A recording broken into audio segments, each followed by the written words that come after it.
Hello friends, പുതിയൊരു വീഡിയോയിലേക്ക് എല്ലാവർക്കും സ്വാഗതം. ലൈംഗികതയ്ക്ക് കൂടുതൽ പ്രാധാന്യം കൊടുത്തിട്ടുള്ള 5 സിനിമകളെയാണ് നിങ്ങൾ ഇന്നിവിടെ പരിചയപ്പെടാൻ പോകുന്നത്. ലൈംഗികതയുടെ അതിപ്രസരണം കൊണ്ട് തന്നെ ഈ സിനിമകൾ നിങ്ങളെ ഒരിക്കലും നിരാശനാക്കത്തില്ല. ഈ വീഡിയോയുടെ മുന്നിലത്തെ ഭാഗം ഇതിന് മുന്നിലത്തെ വീഡിയോകളിൽ അപ്ലോഡ് ചെയ്തിട്ടുണ്ട്. അത് കാണാത്തവർ ഇതിനു മുമ്പ് അപ്ലോഡ് ചെയ്തിരിക്കുന്ന വീഡിയോസ് ചെക്ക് ചെയ്യുകയാണെങ്കിൽ അതിൽ കാണാവുന്നതാണ്. ഈ വീഡിയോ കാണുന്നവർ ഇതിൻ്റെ അവസാനം വരെ കാണുക, കാരണം അവസാനം ഞാൻ നിങ്ങൾക്ക് വേണ്ടി ഒരു ജാക്ക് പോട്ട് തന്നെ വെച്ചിട്ടുണ്ട്. നമുക്കെന്നാൽ ആദ്യത്തെ സിനിമയിലേക്ക് കടക്കാം. നിങ്ങൾ ഈ വീഡിയോ കാണുമ്പോൾ ഇത് അവസാനം വരെ കാണുക, കാരണം ഞാൻ ഈ വീഡിയോയിൽ നിങ്ങൾക്ക് ഈ സിനിമകൾ ഒരു ചെലവുമില്ലാതെ എങ്ങനെ കാണുവാൻ സാധിക്കുമെന്ന് ഞാൻ പറയുന്നുണ്ട്. അതുകൊണ്ട് നിങ്ങൾ ഈ വീഡിയോ അവസാനം വരെ കാണുവാൻ ശ്രമിക്കൂ. നിങ്ങളെ ആദ്യമേ പരിചയപ്പെടുത്തുവാൻ പോകുന്നത് ടിൻഡോ ബ്രാസിൻ്റെ ഒരു അടിപൊളി ഇറ്റാലിയൻ ചിത്രത്തിനെയാണ്. 1985 പുറത്തിറങ്ങിയ മിറാണ്ട എന്ന ചിത്രമാണത്. സെറീന ഗ്രാൻഡി കേന്ദ്ര കഥാപാത്രമായി അഭിനയിക്കുന്ന ഈ ചിത്രത്തിൽ ഒരാളുടെ മാത്രമല്ല നിരവധി പേരുടെ പൂർണ്ണ നഗ്നതാ പ്രദർശനമുണ്ട്. ഇതിനോടകം തന്നെ നിങ്ങൾക്കെല്ലാവർക്കും സെറീന ഗ്രാൻഡിയെ അറിയാമായിരിക്കും. Exploits of a young Don Juan എന്ന ഇറാറ്റിക് ചിത്രത്തിലൂടെ വളരെയധികം പ്രേക്ഷക ശ്രദ്ധ ആർജിച്ച നടിയാണവൾ. നാട്ടിലെ ആണുങ്ങളെല്ലാം യുദ്ധത്തിന് പോയപ്പോൾ അവിടുത്തെ പെണ്ണുങ്ങളെ എടുത്ത് പണിത ഒരു പയ്യൻ്റെ കഥ പറയുന്ന ചിത്രമാണിത്. ഈ ചിത്രത്തിനെ നമ്മൾ മറ്റൊരു വീഡിയോയിൽ പരിചയപ്പെട്ടിരുന്നു. മിറാൻഡ എന്ന ഈ ചിത്രത്തിനും ആ ചിത്രവുമായി ഏറെക്കുറെ സാമ്യമുണ്ട്. ഈ ചിത്രത്തിൽ മറ്റ് ചിത്രങ്ങളിൽ നിന്നും വ്യത്യസ്തമായി സെറീന ഗ്രാൻഡിയുടെ രോമാവൃതമായ രഹസ്യഭാഗം നന്നായി തന്നെ കാണിക്കുന്നുണ്ട്. പട്ടാളക്കാരനായ മിറാൻഡയുടെ ഭർത്താവ് രണ്ടാം ലോക മഹായുദ്ധവുമായി ബന്ധപ്പെട്ട് നാട്ടിൽ നിന്ന് പോകുന്നതോടെയാണ് ചിത്രത്തിൻ്റെ തുടക്കം. അടിപൊളി വെടിക്കെട്ട് ചരക്കാണ് മിറാൻഡ. അവളെ ഓർത്ത് വെള്ളം ഇറക്കാത്ത ആരും തന്നെ ആ നാട്ടിൽ ഉണ്ടായിരുന്നില്ല. അതുകൊണ്ട് തന്നെ അവൾക്ക് ഭർത്താവില്ലാത്ത നേരത്ത് കാമം തീർക്കുവാൻ ഒരു ചാരൻ ഉണ്ടായിരുന്നു. ബെർട്ടോ എന്നാണ് അവൻ്റെ പേര്. ഭർത്താവില്ലാത്ത നേരത്ത് അവനുമായിട്ടായിരുന്നു മിറാൻഡയുടെ വെടിക്കെട്ട് നടത്തിയിരുന്നത്. അവർ തമ്മിലുള്ള കിടപ്പരംഗങ്ങൾ ഒരു മറയുമില്ലാതെ പൂർണ്ണ നഗ്നതയോടെ തന്നെ നമുക്ക് ഈ ചിത്രത്തിൽ കണ്ടാസ്വദിക്കാം. മിറാൻഡയുടെ പുറകെ ഒലിപ്പിച്ച് നടക്കുന്ന ഒരുത്തൻ കൂടെ ഉണ്ടായിരുന്നു. ടോണി എന്നാണ് അവൻ്റെ പേര്. അവൻ തൻ്റെ കയ്യിലുള്ള പല വിദ്യകൾ പയറ്റിയിട്ട് പോലും അവൾ വീഴുന്നില്ലായിരുന്നു. അങ്ങനെയിരിക്കെ മിറാൻഡയും ബെർട്ടോയും തമ്മിലുള്ള പരിപാടികൾ ടോണി കാണുവാൻ ഇടയാകുന്നു. ഇത് എങ്ങനെയും മുതലാക്കി മിറാൻഡയുമായി ബന്ധപ്പെടണമെന്ന് ടോണി വിചാരിക്കുന്നു. അതിനായി ടോണി ഒരു പ്ലാൻ തന്നെ ഉണ്ടാക്കുന്നു. ആ പ്ലാൻ എന്താണെന്ന് നിങ്ങൾ ചിത്രം കണ്ട് തന്നെ മനസ്സിലാക്കൂ. അവസാനം മിറാൻഡ അവർ രണ്ടുപേർക്കും കൊടുക്കുന്നുണ്ട്. അതെല്ലാം ഈ ചിത്രത്തിൽ അതേപോലെ തന്നെ കാണിക്കുന്നുമുണ്ട്. ഈ ചിത്രത്തിൽ സെറീന ഗ്രാൻഡിയുടെ മാത്രമല്ല മലീസ, ലൂസിയാന എന്നിവരുടെയും പൂർണ്ണ നഗ്നതാ പ്രദർശനമുണ്ട്. ടിൻഡോ ബ്രാസിൻ്റെ ഒരു ഇൻ്റർവ്യൂവിൽ ഈ ചിത്രത്തിൻ്റെ ഓഡീഷനെ പറ്റി പറഞ്ഞിരുന്നു. ഈ ചിത്രത്തിൽ മിറാൻഡ എന്ന കഥാപാത്രത്തെ അവതരിപ്പിക്കുവാൻ പറ്റിയ നടിയെ തിരഞ്ഞെടുത്തത് ഒരു പ്രത്യേക ശൈലിയിലായിരുന്നു. ഓഡീഷനിൽ വന്ന നടിമാരെ പൂർണ്ണ നഗ്നയെ നിരനിരയെ നിർത്തിയതിനു ശേഷം അവരുടെ ഓരോ ശാരീരഭാഗത്തിൻ്റെയും വലുപ്പം അനുസരിച്ചായിരുന്നു നടിയെ തിരഞ്ഞെടുത്തത്. അന്ന് ആ മത്സരത്തിൽ വിജയിച്ചത് സെറീന ഗ്രാൻഡി തന്നെയായിരുന്നു. Exploits of young Don Juan എന്ന ചിത്രം കണ്ടവർക്കും സെറീന ഗ്രാൻഡിയെ മൊത്തത്തിൽ ഒന്ന് കാണുവാൻ നല്ല ആഗ്രഹമുണ്ടായിരിക്കും. ആ ആഗ്രഹം നമുക്ക് ഈ ചിത്രത്തിലൂടെ തന്നെ തീർക്കാം. അതുകൊണ്ട് തന്നെ ഇത് കാണുന്ന പ്രേക്ഷകർ ഈ ചിത്രവും ഒരിക്കലും മിസ് ചെയ്യരുത്. നിങ്ങൾ ഈ വീഡിയോ കാണുമ്പോൾ ഇതൊന്ന് ലൈക്ക് ചെയ്ത് കാണുക. നിങ്ങൾ ചെയ്യുന്ന ഓരോ ലൈക്കും കമൻറ്റുമാണ് ഇത്തരം പുതിയ സിനിമകൾ നിങ്ങളെ പരിചയപ്പെടുത്തുവാൻ എനിക്ക് പ്രചോദനമാകുന്നത്. നിങ്ങളെ രണ്ടാമതായി പരിചയപ്പെടുത്തുവാൻ പോകുന്നതും ടിൻഡോ ബ്രാസിൻ്റെ ഒരു അടിപൊളി ചിത്രത്തിനെയാണ്. 1987 പുറത്തിറങ്ങിയ കാപ്രിക്കോ എന്ന ചിത്രമാണിത്. ഈ ചിത്രത്തിൻ്റെ കേന്ദ്ര വിഷയം തന്നെ അവിഹിതമാണ്. നിക്കോള വാരൻ കേന്ദ്ര കഥാപാത്രമായി അഭിനയിക്കുന്ന ഈ ചിത്രത്തിൽ ഒരാളെ മാത്രമല്ല പലരുടെയും പൂർണ്ണ നഗ്നതാ പ്രദർശനമുണ്ട്. ജെന്നിഫർ എന്ന കഥാപാത്രത്തിനെ ആണ് അവൾ ഈ ചിത്രത്തിൽ അവതരിപ്പിക്കുന്നത്. ഫ്രെഡ് എന്ന ആളുമായി അവൾ വിവാഹിതയായിരുന്നു. ഒരു ഫാൻറ്റസിക്ക് വേണ്ടി കുറച്ചു കാലം പരസ്പരം പിരിഞ്ഞ് തൻ്റെ പഴയകാല കമിതാക്കളെ തേടി പോകുന്നതോടെയാണ് ചിത്രം തുടങ്ങുന്നത്. അങ്ങനെ ജെന്നിഫർ തൻ്റെ പഴയകാല കാമുകനായ സുർക്കോനെ കണ്ടെത്തുന്നു. അവൻ ഒരു ഹോട്ടലിൽ വെയിറ്ററായി ജോലി ചെയ്യുകയായിരുന്നു. ജെന്നിഫറിനെ കണ്ടതോടുകൂടി സിർക്കോയ്ക്ക് മനസ്സിലാകുന്നു അവളുടെ വരവിൻ്റെ ഉദ്ദേശം എന്താണെന്ന്. ജെന്നിഫറിനെ ഹോട്ടൽ മുറിയിലെ ഒരു ഭാഗത്ത് വിളിച്ചു വരുത്തി അവളെ അവിടെ വെച്ച് ബലമായി ബന്ധപ്പെടുവാൻ ശ്രമിക്കുന്നു. ഈ ചിത്രത്തിലെ മെയിൻ ഹൈലൈറ്റ് തന്നെ ഈ രംഗമാണ്. ജെന്നിഫർ പല വിധേനയും ഒഴിഞ്ഞുമാറാൻ നോക്കിയിരുന്നെങ്കിലും സിർക്കോ അവളെ വിടുവാൻ ഉദ്ദേശിച്ചിരുന്നില്ല. അങ്ങനെ അവളുടെ വസ്ത്രങ്ങൾ എല്ലാം പൊക്കി അവളുടെ രോമാവൃതമായ രഹസ്യഭാഗത്തിൽ അവൻ പ്രവേശിപ്പിക്കുന്നു. അതോടുകൂടി ജെന്നിഫറിൻ്റെ ഭാവവും മാറുന്നു. പിന്നെ തന്നെ തുണ്ടുപടമെന്ന പോലെ അവിടെ പരിപാടികൾ നടക്കുന്നു. ഈ ചിത്രത്തിൽ നടിയുടെ പൂർണ്ണ നഗ്നതാ പ്രദർശനം തന്നെയുണ്ട്. ഫ്രെഡ് ആകട്ടെ തൻ്റെ പഴയകാല കാമുകിയായ റുസൽബേനെ തേടി പോകുന്നു. അവൾ ആ സമയം നഗരത്തിലെ ഒരു ആസ്ഥാന വെടിയായി മാറിയിരുന്നു. തൻ്റെ വർക്ക് എക്സ്പീരിയൻസ് കൊണ്ട് തന്നെ റുസൽബ ഫ്രെഡിനെ പല പോസുകളിൽ നന്നായി സൂചിപ്പിക്കുന്നു. വളരെയധികം സുന്ദരിയാണ് റുസൽബ. ഫ്രാൻസിക്ക ഡെല്ലേറ എന്ന ഒരു നടിയാണ് ഈ കഥാപാത്രത്തിനെ അവതരിപ്പിക്കുന്നത്. ടിൻറ്റോ ചിത്രങ്ങളിലെ നടിമാർക്ക് ഒരു പ്രത്യേക സൗന്ദര്യം തന്നെയുണ്ട്. അതെല്ലാം ഒത്തിണങ്ങിയ ഒരു അടിപൊളി നടിയാണ് ഫ്രാൻസിക്ക. അവളുടെ പൂർണ്ണ നഗ്നത നല്ല രീതിയിൽ കണ്ട് ആസ്വദിക്കാൻ തന്നെയുണ്ട്. അങ്ങനെ ഫ്രെഡിനെ മൂപ്പിച്ചും കളി കൊടുത്തും അവർ നല്ല രീതിയിൽ പോകുന്നു. ബെഡ്റൂമിലും കാട്ടിലും കിടന്ന് പല പോസുകളുള്ള കളി ആ ചിത്രത്തിൽ വളരെ ശ്രദ്ധേയമാണ്. അങ്ങനെയിരിക്കെ ജെന്നിഫർ തൻ്റെ കാമുകനായ സിർക്കോവിനെ പല സ്ത്രീകളുടെ കൂടെ കാണുന്നു. അതോടെ അവൾക്ക് മനസ്സിലാകുന്നു അവൻ ആ നഗരത്തിലെ പ്രധാന കൂട്ടിക്കൊടുപ്പുകാരനാണെന്ന്.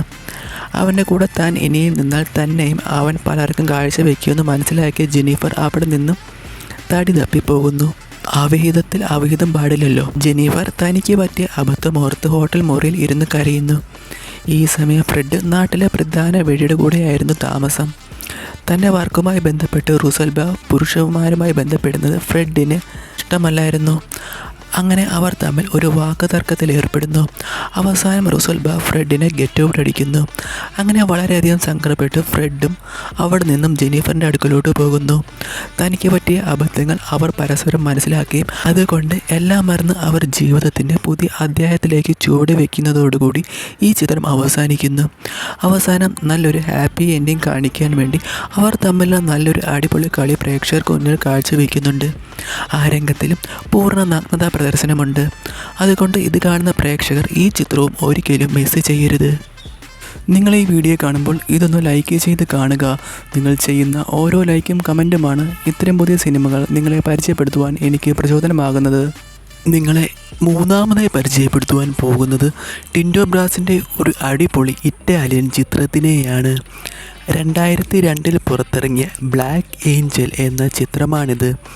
അന്ന ഗലീന കേന്ദ്ര കഥാപാത്രമായി എത്തുന്ന ഈ ചിത്രത്തിൽ ഒരാളുടെ മാത്രമല്ല നിരവധി പേരുടെ പൂർണ്ണ നഗ്നതാ പ്രദർശനമുണ്ട്.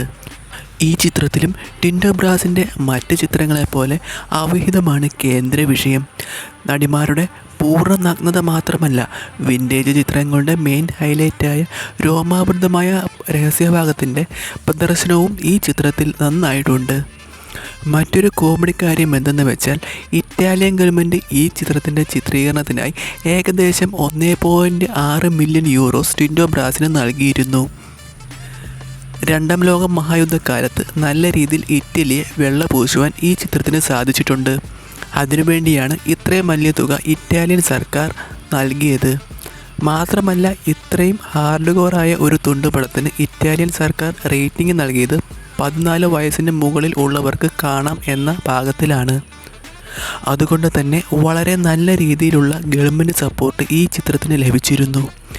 പക്ഷേ ടിൻറ്റോ ബ്രാസ് തന്നെ ഈ ചിത്രത്തിൻ്റെ റേറ്റിംഗ് 18 വയസ്സിന് മുകളിൽ ഉള്ളവർ കാണാൻ പാകത്തിലാക്കി മാറ്റി. താൻ ചിത്രീകരിക്കുന്ന തുണ്ടുപടം 18 വയസ്സിന് മുകളിൽ ഉള്ളവർ മാത്രം കണ്ടാലേ അതിൻ്റെ ഭാഷ്യം മനസ്സിലാക്കാൻ സാധിക്കുകയുള്ളെന്ന ബോധ്യം ടിൻറ്റോ ബ്രാസിന് ഉണ്ടായിരുന്നു. ഈ ചിത്രത്തിൻ്റെ ചിത്രീകരണത്തിലും പാപ്പരാസികളുടെ ശല്യം നന്നായിട്ടുണ്ടായിരുന്നു. നമ്മുടെ നാട്ടിൽ തുണ്ടുപടത്തിന് പുറകെ ആരും തന്നെ അങ്ങനെ പോകാറില്ല.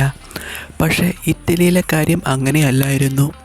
സിനിമയുടെ ചിത്രീകരണ വേളയിൽ ബീച്ചിൽ വെച്ച് പൂർണ്ണ നഗ്നയായി അന്ന ഗലീനയ്ക്ക് അഭിനയിക്കേണ്ടി വന്നു. പക്ഷേ ആ സമയത്ത് പാപ്പരാസികളുടെ ശല്യം കാരണം ആ രംഗത്തിൽ ബോഡി ഡബിനെ ഉപയോഗിച്ച് ചിത്രീകരിച്ചു. എന്നാൽ അതും നോക്കി പാപ്പരാസികൾ വെള്ളമിറക്കി ബോട്ടിൽ തന്നെ ഉണ്ടായിരുന്നു. ഈ ചിത്രത്തിനെ പറ്റിയുള്ള മറ്റൊരു രസകരമായ കാര്യം, ചിത്രത്തിൻ്റെ ഓഡീഷനിൽ പൂർണ്ണ നഗ്നയാകാൻ അന്ന ഗലീനയ്ക്ക് വളരെ നാണമായിരുന്നു.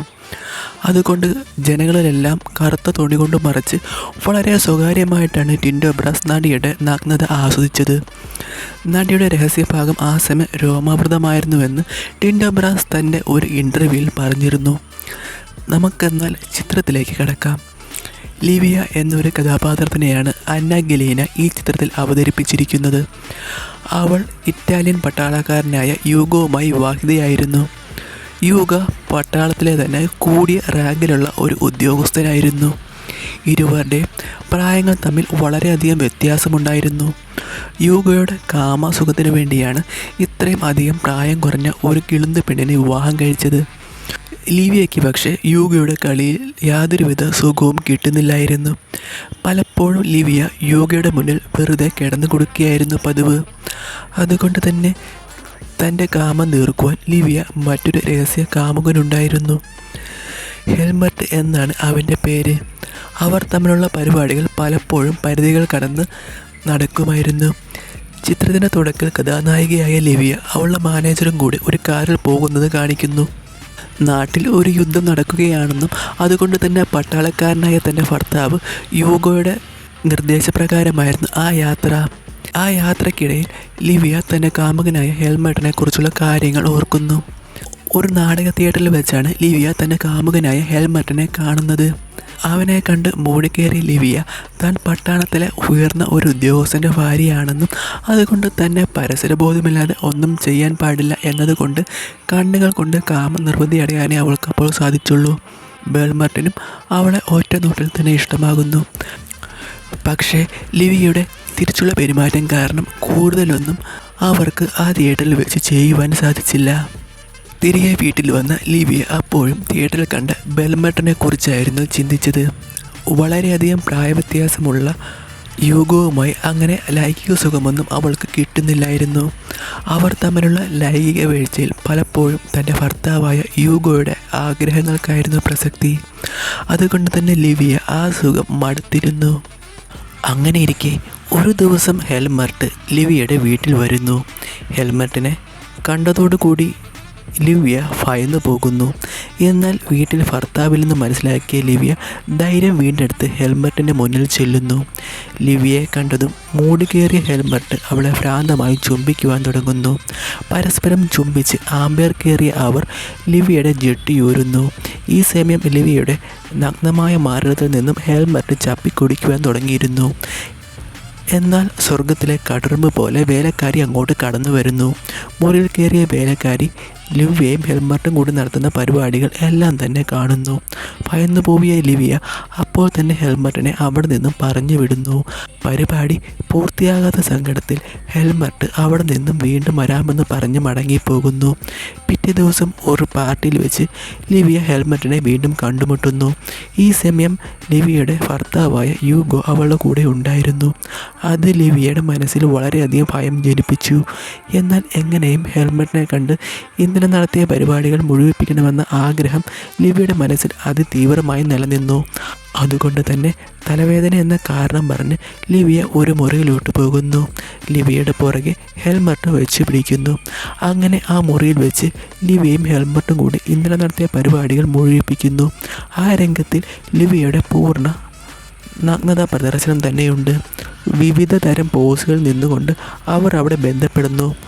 അതിൽ എടുത്തു പറയേണ്ടത് ഡോഗി ആണ്. അങ്ങനെ അവർ കൂടുതൽ അടുക്കുന്നു. തൻ്റെ ഭർത്താവ് വീട്ടിലില്ലാത്ത സമയങ്ങളെല്ലാം അവൾ തൻ്റെ കാമുകനുമായി ബന്ധപ്പെടുവാൻ തുടങ്ങുന്നു. അതിൽ എടുത്തു പറയേണ്ടത് ബീച്ചിൽ കിടന്നുകൊണ്ടുള്ള ചില പരിപാടികളാണ്. വെള്ളത്തിനിടയിൽ കിടന്നുകൊണ്ടുള്ള ആ പരിപാടിയിൽ യാതൊരു മറയും ഇല്ലാതെ തന്നെ എല്ലാം തന്നെ കാണിക്കുന്നുണ്ട്. അന്ന് രാത്രി ലിവിയുടെ ഭർത്താവ് യൂഗോ ക്യാമ്പിൽ നിന്നും വീട്ടിലേക്ക് മടങ്ങിയെത്തുന്നു. ഭാര്യയുമായി പരിപാടി നടത്തുവാൻ നേരത്ത് ലിവിയുടെ ദേഹത്ത് ചില പാടുകൾ യൂഗോ ശ്രദ്ധിക്കുന്നു. അത് തൻ്റെ കാമുകനായ ഹെൽമറ്റുമായി പരിപാടി നടത്തിയപ്പോൾ ലിവിയയ്ക്കുണ്ടായ പാടുകളായിരുന്നു. അത് യൂഗോയുടെ മനസ്സിൽ സംശയം ജനിപ്പിക്കുന്നു.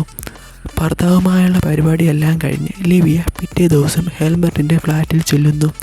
അവിടെ വെച്ച് പതുപോലെ തന്നെ ലിവിയയും ഹെൽമറ്റും ബന്ധപ്പെടുന്നു. ഏകദേശം 9 മിനിറ്റോളം ദൈർഘ്യമുള്ള രംഗങ്ങളാണ് അവിടെ ചിത്രീകരിച്ചിരിക്കുന്നത്.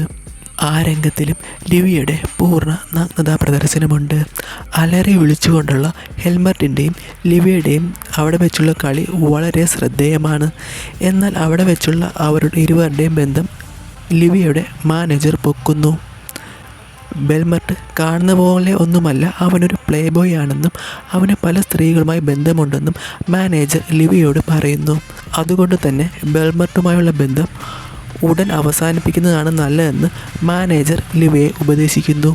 എന്നാൽ ലിവിയ ആ ഉപദേശമൊന്നും ചെവിക്കൊണ്ടില്ല. അപ്പോഴേക്കും ലിവിയ ബെൽമർട്ടുമായി വളരെയധികം അടുത്തുപോയിരുന്നു. തന്നെ തൻ്റെ കാമുകനുമായി തെറ്റിക്കാൻ വേണ്ടി മാനേജർ കള്ളം പറയുന്നതാണെന്ന് കരുതി ലിവിയ മാനേജറിൻ്റെ വാക്കുകൾ ചെവിക്കൊണ്ടില്ല. അങ്ങനെ കുറച്ചു കാലം ബെൽമർട്ടിൻ്റെ വിവരമൊന്നുമില്ലായിരുന്നു. ലിവിയ ബെൽമർട്ടിനെ പലയിടത്തും തപ്പി നടന്നിട്ട് യാതൊരു വിവരവും ലഭിച്ചിരുന്നില്ല. അങ്ങനെ ഇരിക്കെ നഗരത്തിൽ വെച്ച് ലിവിയ വീണ്ടും ബെൽമർട്ടിനെ കണ്ടുമുട്ടുന്നു. യുദ്ധത്തിൻ്റെ സമയമായതിനാൽ താനിപ്പോൾ പലയിടത്തായിട്ടാണ് താമസിക്കുന്നതെന്നും അതുകൊണ്ടാണ് തൻ്റെ വിവരമൊന്നുമില്ലാത്തതെന്നും ബെൽമർട്ട് ലിവിയെ പറഞ്ഞു ധരിപ്പിക്കുന്നു. ശേഷം ലിവിയെ ഒരു വെടിശാലയ്ക്ക് ബെൽമർട്ട് കൂട്ടിക്കൊണ്ടു പോകുന്നു. ആ വെടിശാലയിലെ നിത്യ സന്ദർശകനായിരുന്നു ബെൽമർട്ട്. അക്കാര്യം ലിവിയയ്ക്ക് അറിയില്ലായിരുന്നു. അവിടെ പലതരത്തിലുള്ള വ്യത്യസ്ത തരം കലാപരിപാടികൾ അവിടെ നടക്കുന്നുണ്ടായിരുന്നു. ആ വെടിശാലയുടെ നടത്തിപ്പുകാരി ബെൽമർട്ടിൻ്റെ കൂട്ടുകാരിയായിരുന്നു. ബെൽമർട്ടിൻ്റെ നിർദ്ദേശപ്രകാരം അവർ ലിവിയയ്ക്ക് കൊടുക്കുന്ന പാനീയത്തിൽ മയക്കുമരുന്ന് ചേർക്കുന്നു. അത് കുടിച്ച ലിവിയ കിളിപാറിയ അവസ്ഥയിലായി. ആ സമയം ബെൽമർട്ട് കയ്യിലുണ്ടായിരുന്ന പണമെല്ലാം വെച്ച് ചീട്ട് കളിക്കുകയായിരുന്നു. പക്ഷെ ആ കളിയെല്ലാം തോറ്റ് ബെൽമർട്ട് തൻ്റെ കയ്യിൽ ഒറ്റ പൈസ പോലും ഉണ്ടായിരുന്നില്ല. അതുകൊണ്ട് അവൻ ലിവിയെ പണയം വെച്ച് കളി തുടർന്നു. ആ കളിയിലും ബെൽമർട്ട് തോറ്റു. പിന്നെ അവിടെ നടന്നത് ഒരു കൂട്ടക്കളിയായിരുന്നു. അവിടെ ഉണ്ടായിരുന്ന എല്ലാവരും കൂടി ലിവിയെ എടുത്ത് പണിയുവാൻ തുടങ്ങി. മയക്കുമരുന്ന് കഴിച്ച് കിളിപ്പാറിയ ലിവിയ അതിനെല്ലാം അവരുടെ മുന്നിൽ കിടന്നു കൊടുക്കുന്നു. പിറ്റേന്ന് നഗ്നയായി ബോധമുണർന്ന ലിവിയ കയ്യിൽ കിട്ടിയ വസ്ത്രമെല്ലാം ധരിച്ച് അവിടെ നിന്ന് വീട്ടിലേക്ക് ഓടുന്നു. രാത്രിയിൽ ലിവിയെ വീട്ടിൽ കാണാത്ത ദേഷ്യത്തിലായിരുന്നു യൂഗോ ആ ദേഷ്യമെല്ലാം അപ്പോൾ തന്നെ ലിവിയയിൽ തീർക്കുന്നു. പരിപാടിയെല്ലാം കഴിഞ്ഞ ശേഷം യുദ്ധം വരികയാണെന്നും അതുകൊണ്ട് ലിവിയ ഇവിടെ നിന്ന് മാറിപ്പോകണമെന്നും പറഞ്ഞ് യൂഗോ വലിയൊരു തുക ലിവിയയ്ക്ക് നൽകുന്നു. എന്നാൽ നാട്ടിൽ നിന്ന് മാറി നിന്നാൽ ബെൽമർട്ടിനെ കാണാൻ പറ്റാത്ത കാരണം ഇക്കാര്യം എങ്ങനെ ബെൽമർട്ടിനെ അറിയിക്കണമെന്നായി ലിവിയയ്ക്ക്. അതിനായി ലിവിയ ബെൽമർട്ടിന് ഒരു കത്ത് എഴുതുന്നു. ബെൽമർട്ട് കത്ത് കിട്ടിയ ഉടനെ തന്നെ ലിവിയെ കാണാൻ അവളുടെ വീട്ടിൽ വരുന്നു. നാട്ടിൽ ഉടനെ യുദ്ധം തുടങ്ങുമെന്നും അതുകൊണ്ട് ബെൽമർട്ട് ഉടനെ തന്നെ ഇവിടെ നിന്ന് മാറണമെന്നും താമസിക്കുവാനായി നല്ലൊരു ഇടം കണ്ടെത്തണമെന്നും പറഞ്ഞ് ലിവിയ തൻ്റെ ഭർത്താവായ യൂഗോ നൽകിയ പണം ബെൽമർട്ടിന് കൊടുക്കുന്നു. പണം കിട്ടിയ സന്തോഷത്തിൽ ബെൽമർട്ട് പരിപാടികൾ അവിടെ വെച്ച് തന്നെ നടത്തുന്നു. അങ്ങനെ കുറേ കാലം അവർ തമ്മിൽ യാതൊരു വിവരവുമില്ലായിരുന്നു. അങ്ങനെ ഒരു ദിവസം ലിവിയയ്ക്ക് ബെൽമർട്ടിൻ്റെ ഒരു കത്ത് കിട്ടുന്നു. കത്ത് കിട്ടിയതോടെ ബെൽമർട്ടിനെ കാണാൻ അവൾക്ക് കൊതിയാവുന്നു. പണ്ട് നടത്തിയ പരിപാടികൾ ഓർത്ത് അവൾ കൈപ്പരിപാടികൾ സ്ഥിരം നടത്താറുണ്ടായിരുന്നു. ഒരു ദിവസം പോലും അത് ചെയ്യാതെ അവൾക്ക് ഇരിക്കാൻ പറ്റില്ലായിരുന്നു. അതെല്ലാം വീണ്ടും ചെയ്യുവാൻ വേണ്ടി ബെൽമർട്ടിൻ്റെ അഡ്രസ്സ് തപ്പിപ്പിടിച്ച് അവൾ അങ്ങോട്ട് ചെല്ലുന്നു. അവിടെ വെച്ച് കണ്ട കാഴ്ച ലിവിയെ അടിമുടി ഞെട്ടിച്ചു കളയുന്നു. ഇത്തരം കിടുപ്പടങ്ങളെപ്പറ്റി കൂടുതൽ ദൃശ്യാത്മകമായ വർണ്ണനകളും ഏതൊക്കെ സീനുകളാണ് മിസ് ചെയ്യാതെ കാണേണ്ടതെന്നും കൂടുതൽ വിശദീകരിച്ച് ഞങ്ങളുടെ രണ്ടാമത്തെ ചാനലിൽ അപ്ലോഡ് ചെയ്തിട്ടുണ്ട്. കൂടുതൽ സിനിമകളെ പരിചയപ്പെടുവാനും നടിമാർ എന്തൊക്കെ മാസ്മരിക പ്രകടനങ്ങളാണ് ചിത്രത്തിൽ കാഴ്ചവെച്ചതെന്നും നന്നായി വിശദീകരിച്ച് അറിയാൻ വേണ്ടി ഞങ്ങളുടെ ആ ചാനൽ കൂടി സബ്സ്ക്രൈബ് ചെയ്യൂ. ലിങ്ക് താഴെ ഡിസ്ക്രിപ്ഷനിലും കമൻറ്റ് ബോക്സിലും കൊടുത്തിട്ടുണ്ട്. പ്രേക്ഷകർ ഒരിക്കലും വിസ്മരിക്കാത്ത ദൃശ്യവിരുന്ന് ആ ചാനലിലൂടെ ലഭിക്കുമെന്ന് തീർച്ച. അതുകൊണ്ട് മറക്കാതെ ആ ചാനൽ കൂടെ സബ്സ്ക്രൈബ് ചെയ്യൂ. നിങ്ങളെ നാലാമതെ പരിചയപ്പെടുത്തുവാൻ പോകുന്നത് ഒരു അടിപൊളി US ചിത്രത്തിനെയാണ്. 1989 പുറത്തിറങ്ങിയ വൈൽഡ് ഓർക്കിഡ് എന്ന ചിത്രമാണിത്. ഗെയ്രി ഓട്ടിസ് കേന്ദ്ര കഥാപാത്രമായി അഭിനയിക്കുന്ന ഈ ചിത്രത്തിൽ പൂർണ്ണ പ്രദർശനമുണ്ട്. അതിസുന്ദരിയായ എമിലി എന്നു പേരുള്ള ഒരു അഡ്വക്കേറ്റിൻ്റെ കഥാപാത്രത്തിനെയാണ് അവൾ ഈ ചിത്രത്തിൽ അവതരിപ്പിക്കുന്നത്.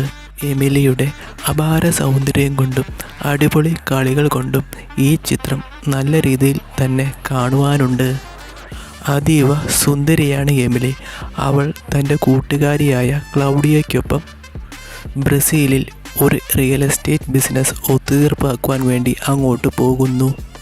അവിടെ വെച്ച് അവൾ ജെയിംസ് വീലർ എന്നു പേരുള്ള ഒരു കോടീശ്വരനെ കണ്ടുമുട്ടുന്നു. പിന്നീട് അവർ തമ്മിൽ നടത്തുന്ന ചില പരിപാടികളാണ് ഈ ചിത്രത്തിൻ്റെ ഇതിവൃത്തം. നല്ല അടിപൊളി കളികളാണ് അവർ പ്രേക്ഷകർക്ക് മുന്നിൽ കാഴ്ചവെക്കുന്നത്. ക്ലൗഡിയയുടെ സൗന്ദര്യം കൊണ്ടും പൂർണ്ണ പ്രദർശനം കൊണ്ടും ഈ ചിത്രത്തിലെ ഒരു രംഗം പോലും മിസ് ചെയ്യാൻ പാടില്ല. ഈ ചിത്രത്തിൽ എടുത്തു പറയേണ്ടത് ഹന്ന എന്നു പേരുള്ള ഒരു പെൺകുട്ടി പാർട്ടിയിൽ വെച്ച് നടത്തുന്ന ചില പരിപാടികളാണ്. അവളുടെ ഡാൻസ് കണ്ട് ആവേശം കയറിയ കുറേ ചെറുപ്പക്കാർ അവളുടെ വസ്ത്രമെല്ലാം വലിച്ചു കീറുന്നു. പിന്നീട് നടന്ന ഒന്നും ഞാൻ പറയണ്ടല്ലോ, നിങ്ങൾക്ക് തന്നെ ഊഹിക്കാവുന്നതേയുള്ളൂ. അവളും ആ കോടീശ്വരനുമായിട്ട് ചില പരിപാടികൾ നടത്തുന്ന രംഗങ്ങളും ഈ ചിത്രത്തിൽ അവർ ഉൾപ്പെടുത്തിയിട്ടുണ്ട്. ക്ലൗഡിയയും ഒട്ടും മോശക്കാരിയല്ല. അവളുടെയും ചില അടിപൊളി രംഗങ്ങൾ ഈ ചിത്രത്തിൽ ഉൾപ്പെടുന്നുണ്ട്.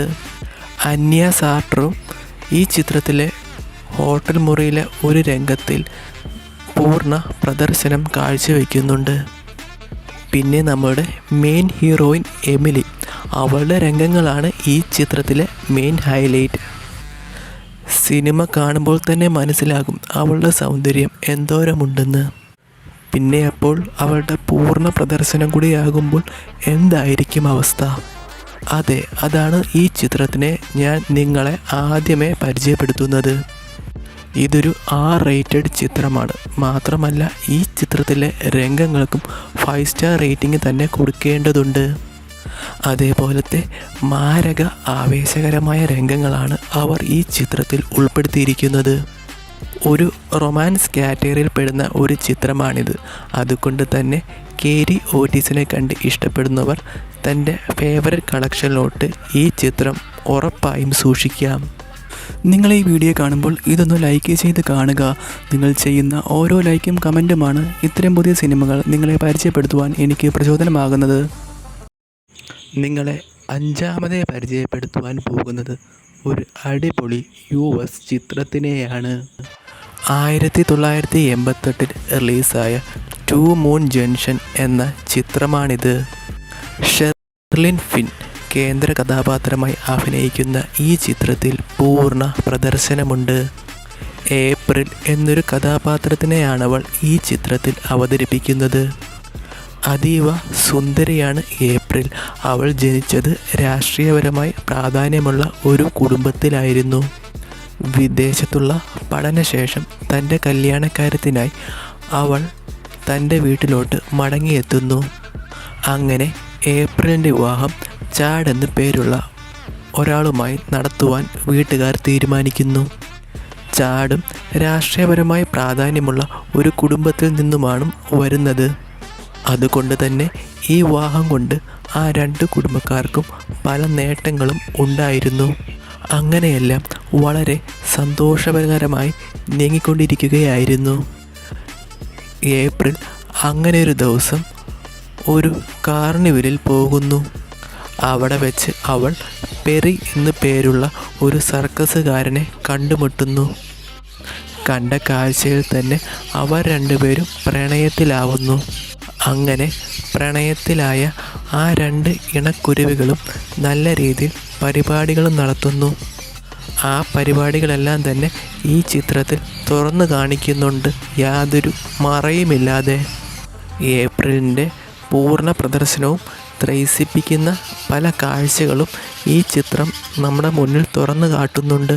അതീവ സുന്ദരിയായ ഏപ്രിലിൻ്റെ ആ രംഗങ്ങൾ കൊണ്ട് തന്നെ പ്രേക്ഷകർ നല്ല രീതിയിൽ ആവേശഭരിതരാകുമെന്ന് തീർച്ച. ഏപ്രിലിൻ്റെ മാത്രമല്ല, ഏപ്രിലിൻ്റെ ഒരു കൂട്ടുകാരിയായ പാറ്റി ജീനിൻ്റെയും ചില മാസ്മരിക പ്രകടനങ്ങൾ ഈ ചിത്രത്തിൽ ഉൾപ്പെടുന്നു. ഇതൊരു R-rated ചിത്രമാണ്. അതുമാത്രമല്ല, ഈ ചിത്രത്തിലെ രംഗങ്ങൾക്ക് 5 സ്റ്റാർ റേറ്റിംഗ് തന്നെ കൊടുക്കേണ്ടി വരും. അത്രയുമുണ്ട് ഈ സിനിമയിലെ കാഴ്ചകൾ. ഇതും ഒരു റൊമാൻസ് കാറ്റഗറിയിൽ പെടുന്ന ഒരു ചിത്രമാണ്. മാത്രമല്ല, ഏപ്രിലിൻ്റെ ഒരു മറയുമില്ലാത്ത ചില കളികൾ കൊണ്ടും ഈ ചിത്രം ഇത് കാണുന്നവരുടെ മിക്കവരുടെയും ഫേവറേറ്റ് ലിസ്റ്റിലോട്ട് പോകുമെന്ന് തീർച്ച. നിങ്ങൾക്ക് ഈ വീഡിയോ ഇഷ്ടപ്പെടുകയാണെങ്കിൽ ഈ വീഡിയോ ലൈക്ക് ചെയ്യുക. നിങ്ങൾ ചെയ്യുന്ന ഓരോ ലൈക്കും കമൻറ്റുമാണ് ഇത്തരം പുതിയ സിനിമകൾ നിങ്ങളെ പരിചയപ്പെടുത്തുവാൻ എനിക്ക് പ്രചോദനമാകുന്നത്. ഇനി ഞാൻ അവസാനം പറഞ്ഞ ജാക്ക്പോട്ടിൻ്റെ കാര്യം പറയാം. ആർക്കെങ്കിലും ഈ സിനിമകൾ കാണുവാൻ ആഗ്രഹമുണ്ടെങ്കിൽ വെറുതെ തപ്പി നടന്ന് സമയം കളയണ്ട. ഞങ്ങളുടെ ഇൻസ്റ്റാഗ്രാം പേജ് ചെക്ക് ചെയ്യൂ. ലിങ്ക് താഴെ ഡിസ്ക്രിപ്ഷനിലും കമൻറ്റ് ബോക്സിലും കൊടുത്തിട്ടുണ്ട്. അപ്പോൾ പുതിയ വീഡിയോ ആയിട്ട് വരും വരെ ബൈ ബൈ.